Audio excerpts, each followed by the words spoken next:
Hi everyone, welcome to the Communication and Conflict YouTube channel and Chaos podcast promoting mindful communication and growth through conflict.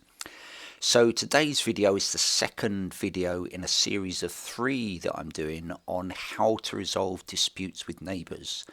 Now the first video that I did was entitled The Early Stages, so it was looking at what might happen and what you can do to kind of most effectively support yourself in dealing with a difficulty with a neighbour in those early stages, and also the things that would seem to be the most helpful in trying to address the situation before it needs to become any more formal. So I was talking about the idea of being able to communicate with your neighbour, and if you were to feel that you need some kind of support with that, the conflict coaching might be able to help you. Sometimes mediation as well, but it may not be that at that stage you feel you want to go for mediation. But today's video is entitled "It's Now a Complaint." So for whatever reason, you've decided to make it actually a formal complaint. So it might be to an antisocial behaviour team at the local council. It could be to the noise team if it's relating to noise in some way. It could be to environmental health if there are other issues relating to things like trees hanging over or very tall trees cutting out the light into your garden. Or it might be other issues like concerns over kind of environmental issues such as rubbish. Parking can sometimes be an issue that I'm not actually sure who the parking department would be in different councils, but there will be a department that deals with parking disputes as well. So those being some of the areas in which there might be some kind of dispute. But what I want to talk about, as I've said, a lot of videos on YouTube will be about kind of legal advice about what your rights are, etc. But honestly, I think any neighbour dispute that I've ever known to go through a legal process costs enormous amounts of money, and is actually probably one of the least likely areas that ever there will be a conclusive outcome. And in a sense, that's why it costs so much money, because people often keep going back to court because there isn't a kind of a clear outcome that they're satisfied with. And I'll talk more about that in the third video, but just to say that of course it's your decision whether you do take legal action, but if you're able to resolve things before considering that option or taking that option, I think it's good to consider the option at any stage. But to actually take that option, there's a lot of things that can happen to try to resolve the situation before it comes to that stage. So as I say, today's going to be looking at what can happen when a formal complaint has been made, as I say, to an antisocial behaviour team, a noise complaint, environmental health, to your housing office, if you're a social housing or council tenant, or housing association if you're a housing association tenant, and just the things to monitor, to notice, to be aware of if that's the stage that you've gone to.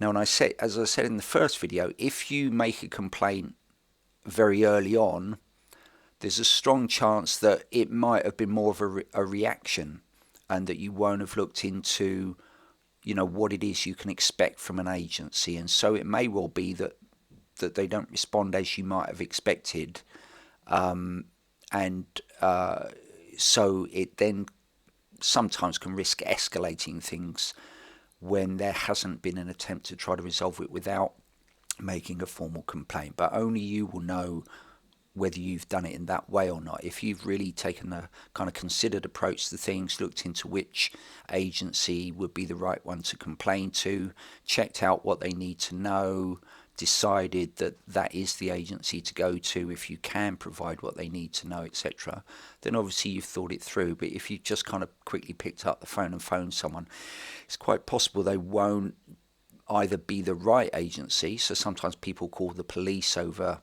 things which the police are not really in place to deal with. It's more like an antisocial behaviour team or a noise team, and it may well be that actually what you're expecting from them will only happen when you've been able to provide various bits of evidence. So to consider, if you are about to make a complaint, whether that's all in place and whether you do understand what that agency can and cannot do. But as I say, if you've already made a complaint, then what I want to look at today are the kind of possible things to consider once that's happened. So one of the first things I would say is that if a neighbour receives notification from an agency that they've been complained about, so for example a noise complaint, what that noise team is likely to do is to write to that neighbour and say there's been a complaint, and then to say what the possible consequences would be if it were to prove to be the case that they've made a noise. And what that can sometimes do is frighten people, because what the letter will often do is say things like, you could be evicted from your home. Now that's never going to happen unless it really, really is a serious level of noise on an ongoing basis. But they state that as a possible consequence, in a sense, just to advise people of what those possibilities are. But at first, obviously, they've got no evidence, so they just write the letter to say to people, if you're making this noise, please consider your neighbours. Those letters don't identify who's made the complaint, but often, obviously, a neighbour might guess who they think it is. Not always correctly, to be honest, but they may well guess who it is. And they may well then be quite angry that the complaint has been made. And you might think, well, so what? They're making this noise, it's disturbing me, but I'm only raising it because what that can then lead to is the likelihood that I mentioned in the first video, that things actually then become more of a personal battle between you both instead of a focus on the problem. And the second that happens, it means it's much more likely to become more problematic for both of you, because if it becomes a war between you as individuals, it means you're not focusing on just resolving the problem. So just to say, that can sometimes be how people respond to a letter from a local authority about a complaint. So that's true whether it's noise, whether it's people complaining about parking, complaining about rubbish being put in the wrong place, or some other environmental issue. So just to say that's a possibility, because then the question is, how do you respond to that?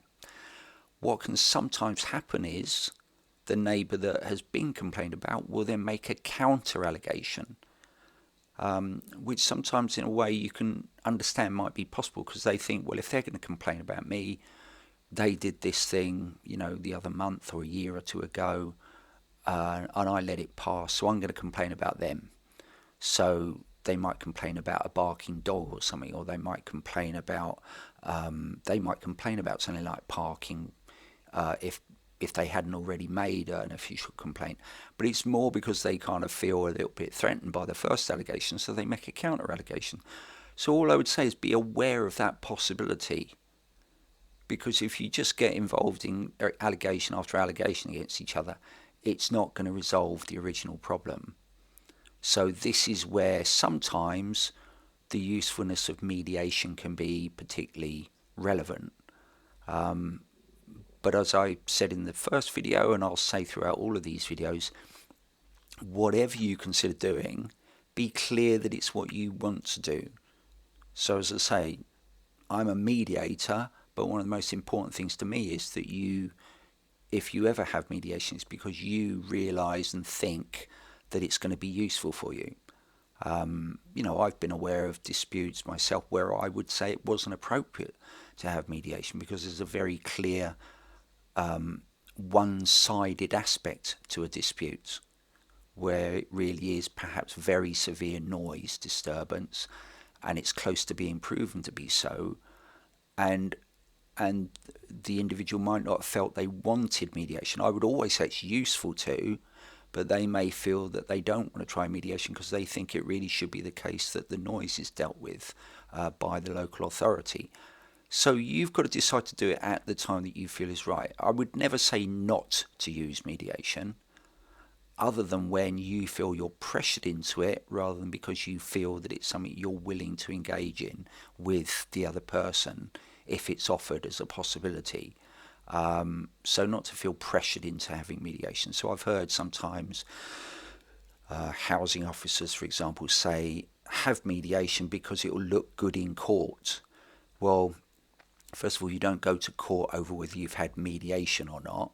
So that's not going to affect the judgment. The judgment will be about the level of disturbance or the antisocial behaviour or whatever it is that the court action is over. So whether you've had mediation or not isn't really going to affect that. It would only be, to be honest, it's only likely to be in civil disputes where someone has brought a complaint over something like a boundary issue, where a judge might say, well, why didn't you try mediation over this? But if it's a duty of the local authority to take action because of some risk of a breach of the law by a tenant or a resident, then that's their duty. It shouldn't be that they're expecting you to go to mediation prior to that. You can be offered it and consider it, but if you choose not to, that's your decision. But it won't affect the court judgment because the court is going to look at the breach of the law. As I say, in civil disputes where you choose to take something to court, where perhaps it could have been resolved without having to do so, then a judge might say, really, you should have tried mediation here, and I recommend you try it. But I hope you can see the difference in what I mean. Over something like a tree hanging over a branch, there's no law being, over a fence rather, there's no law being broken there, but you might not have been able to resolve it with your neighbour or not even try to. And so really, it's about trying to make more endeavours to try to resolve it with them. But if it's over a noise dispute or antisocial behaviour, then the local authority should be taking action against the person carrying it out. So it depends on the situation. So that's why I would say it's always for you to decide what feels right for you. So as I say, if you've made a complaint, there's a possibility that someone will make a counter allegation against you. So then it's a question of, well, how do you respond to that? Do you get outraged? Do you get upset? Do you become abusive to your neighbour? So then the question is, you end up doing something which they have a right to complain about you. And when you get neighbour disputes where there are counter allegations and they are both have some kind of basis, they almost never move very quickly to resolution. So you've got to be clear that your focus is always on the dispute and not getting into a personal battle with the other person, because the second that happens, it's likely to stay stuck for a very long time. And one of the things that you might feel inclined to be personal about the other person over is if they make a counter allegation against you. So be aware that that might happen and how you might respond to it. You might just have to accept that they've made that allegation, and whichever agency they've complained to will follow through and investigate it just as they will with your complaint about their neighbour. So try to do everything to avoid there being any basis for a counter-allegation is what I would say, because it just makes everything very he said, she said, very stuck in the situation. So also remember that because you've made a complaint, it doesn't guarantee they're going to do anything to or act towards your neighbour. They may decide that your complaint doesn't have enough evidence or enough seriousness to take action. So be ready for that possibility. As I said, I think that's helped if you do a lot of research before you make any complaint about what is needed in order for the agency to carry it through and take action. But often what people will do in a neighbour dispute is they'll complain and think, right, that's it, sorted, the council are going to tell them off and I'm going to be back to peace again. And often it doesn't work that way. There's a lot that needs to happen before any action is likely to be taken. Which is why, again, if you're going to use mediation, you keep that option in parallel to the complaint. So there's no reason why you can't be trying mediation while your complaint is in process. If people say, no, you can't do both at the same time, yes, you can. just to be clear, there's no reason why you can't try both at the same time. But be clear that just because you've complained, it doesn't automatically mean that something's going to be done about it, because the agency has to have evidence. They have to have a basis on which to act.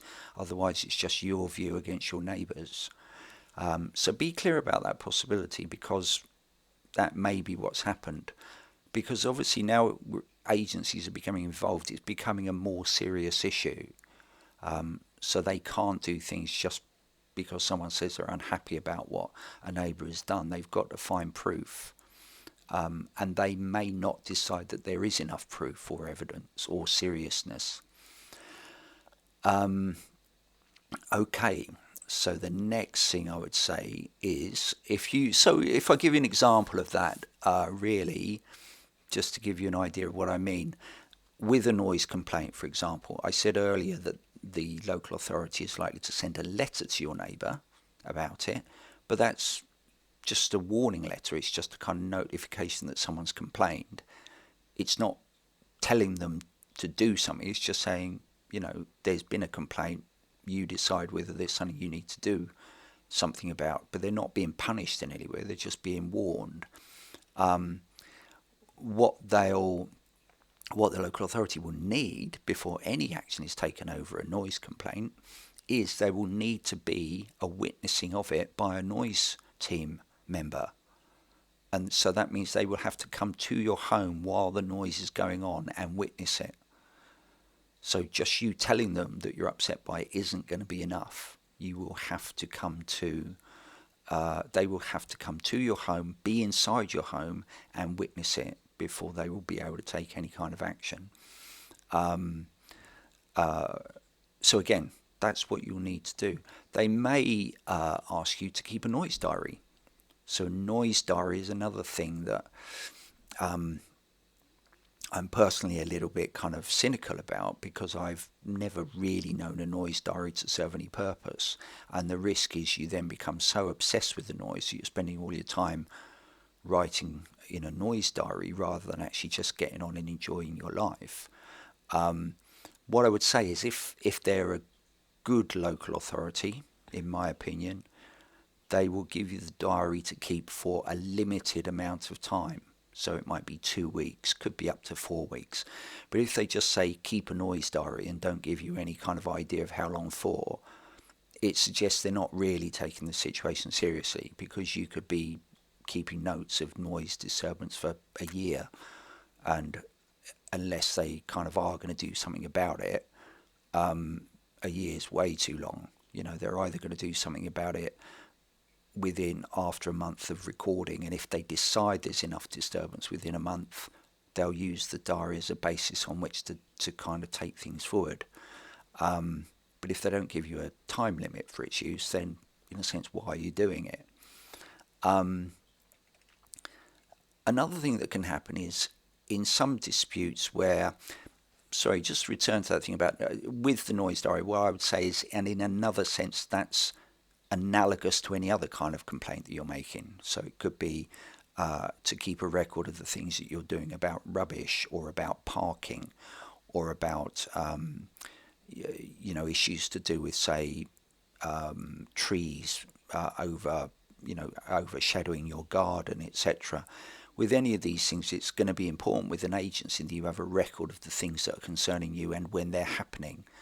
And what your concerns are, so that they've got a record of it and can see how it's affecting you. So it's important you document everything and keep a record of it.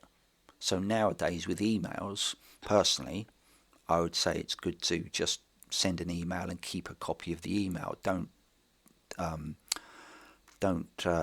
send your emails to the delete folder. Keep them so that you've always got a record of things, and you've got a record of what the kind of journey has been in dealing with things.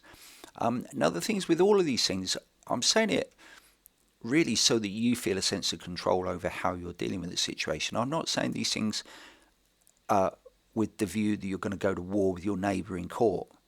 For me, the most important thing is to find the way in which your problem can be resolved with your neighbour's behaviour or actions, so that then, as I said in the first video, you can come to a place of comfort and peace back in your own home again.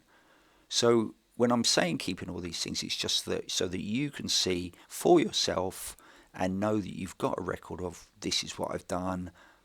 I am kind of doing what's necessary, etc. But if you start to get a sense that you're at war, then that's not really, for me, the purpose of these things. It's about you feeling that you have a sense of control over what you're doing in relation to the dispute, so that you've got these things that you need to have, that the agency has told you need to have. One of the things that I would say about is if at any stage the police are called on a dispute, and often they're inappropriately called, you know, the police aren't really going to do much about a noise dispute. They're certainly not going to follow it up in the way that a noise team would. So you would always phone the noise team about a noise dispute, not the police. Or you can call the police, but what I mean is they're not really the appropriate people unless there's more than just noise. There's, you know, violence going on or drugs being smoked or whatever. Smoked or however it's taken, they're not really the right people to call, because the noise team are the ones appropriate. But if the police are called, what they'll often tell you, which personally I would say isn't that useful, is they'll just say, well, stop talking to your neighbour. But they don't really often give much beyond that. They just say, stop talking to them. And for me, it's a very inappropriate piece of advice. Because it just means it's shutting off any possibility of actually engaging with your neighbour over the issue. So, yeah, I'll kind of leave that hanging, because I really do think sometimes the police's involvement in neighbour disputes is not as helpful as it could be, because it's not actually offering more than just don't talk to them. And I've known people kind of not talk to their neighbour for 3 months, even though a dispute is ongoing, but they say, oh, well, we've been told we can't talk to them about it. And it's like, well, that's unfortunate, really, because probably one of the most effective things you can do is to communicate with them about it. But often the police will want to just give a kind of quick, you know, fix to it and get on with something more serious, like a mugging or something. But at root, I would say in almost all neighbour disputes, it's not something you would call the police over. I mean, you certainly wouldn't over, you know, an overhanging branch or something, or even a parking dispute, unless it's at risk of becoming violent. You wouldn't really call the police. You'd have to go via the local authority to deal with it that way after it's happened, after the issue has happened. Another example I would give about being clear about what's needed is high hedges or high trees. It's now, I think, kind of pretty much established in law that if there's an issue over high hedges or very tall trees, you're expected to try to have mediation before you take any kind of complaint to the council. So you can contact the council to find out where there might be a mediation service available, or you can do your own research. But you're expected to try mediation with a neighbour over a high hedge dispute before you take any kind of complaint to the council. And obviously, ideally, you don't even have to have mediation to resolve with your neighbour. You can just talk to them about the fact that their hedge is getting a bit high, and you sort it out between you. But where that's not working, you are expected to have tried to have mediation with your neighbour over it before the council will take any kind of involvement in it. So just be clear about things like that. I mean, obviously, I can't tell you all the details of all of these different agencies. That's your job to look up. But, you know, I do just want to make clear that in a lot of disputes, there's quite a lot involved in making a complaint to an agency. They will need certain things to be in place before they'll take any action. So just to consider that this is what you'll need to do. So it's better to kind of do the research and find out for yourself what's needed before you make the complaint, because otherwise you might just end up, you know, not getting what you were hoping for and feel quite kind of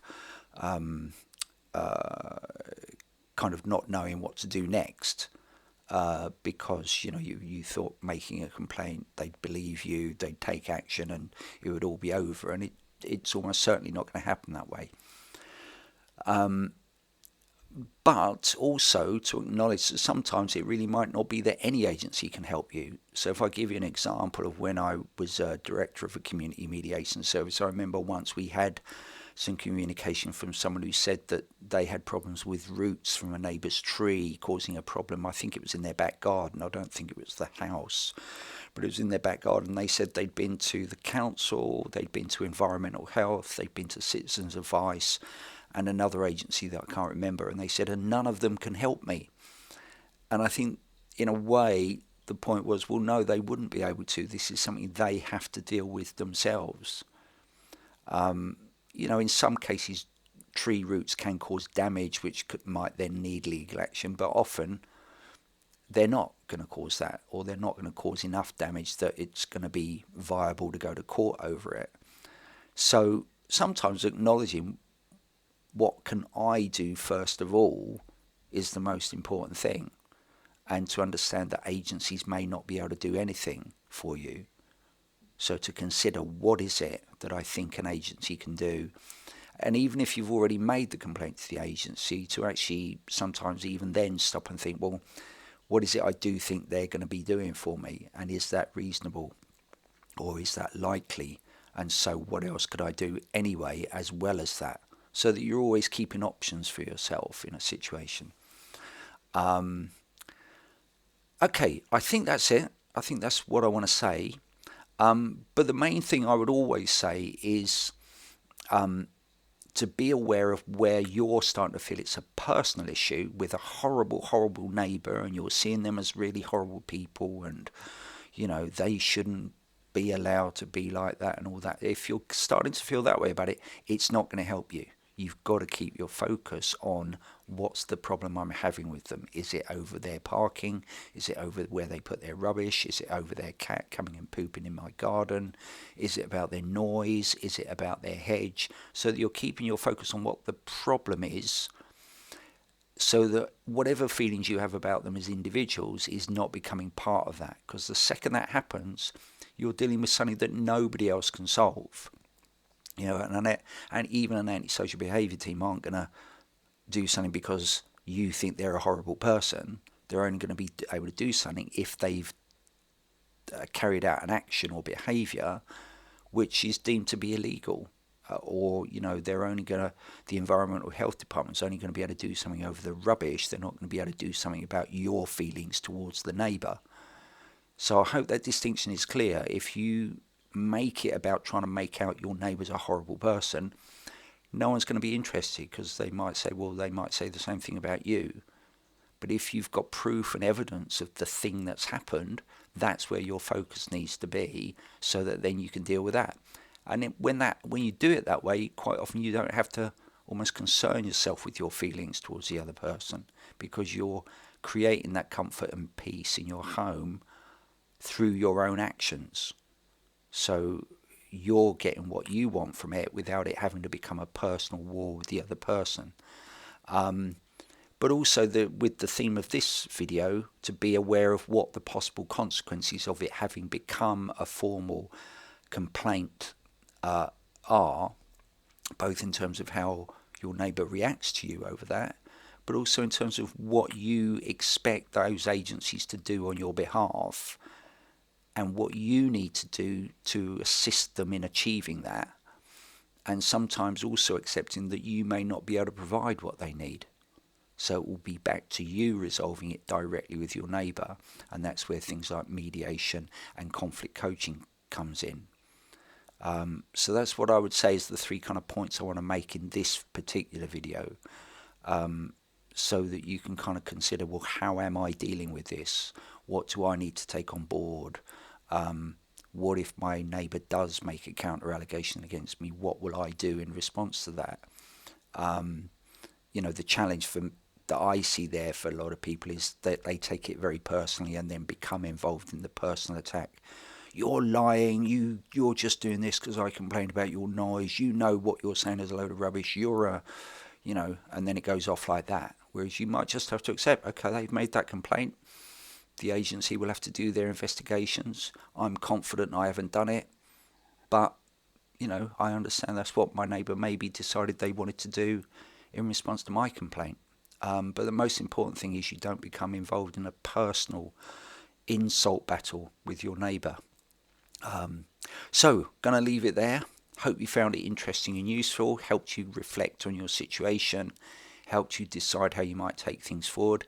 In the next video, we're going to look at where the dispute has become long-term and entrenched. So kind of the later stages in what can happen and how things can become very painful and stressful and expensive even, and possibly even violent in some situations, and what the considerations can be in that situation. And with all of these things, as I say, I'm just really reflecting what I've seen happen in neighbour disputes through the kind of 15 years or so that I worked in that field as a mediator and a conflict coach. So as I say, hope you found it useful. If you did, please like the video. If you'd like to hear more videos or see more videos, please subscribe. Please place any comments in the comment section, and have a good day. Thanks very much for listening and watching. Bye bye.